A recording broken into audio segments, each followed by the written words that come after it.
Hello, everyone. Adam has a problem. He's a hard worker, but his 540 credit score makes him invisible to the bank. To them, he's a risk.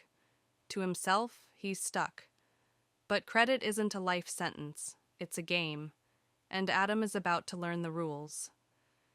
Move 1. The foundation. Adam's first mistake? Utilization. His credit cards are maxed out. Even if he pays the minimum, the credit dial won't budge.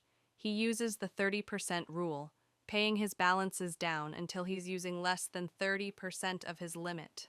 Look at the dial. The needle jumps to 590. Move 2. The on-time streak. 35% of Adam's score is just showing up on time. He sets up autopay.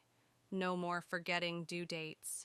Each green check mark is a brick in his financial wall. The needle moves to 640. Move 3.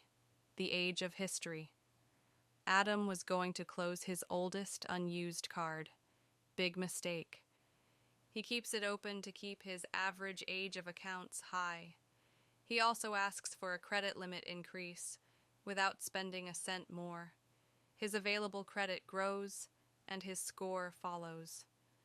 The needle hits 680. 6 months later, the dial hits 720. Adam didn't get a raise. He just optimized the system. He now qualifies for lower interest rates, saving him thousands of dollars over his lifetime. The 540 version of Adam is gone. Your credit score is the most expensive price tag you own. Is yours working for you or against you? Subscribe to Business World, Money and Wealth to master your numbers.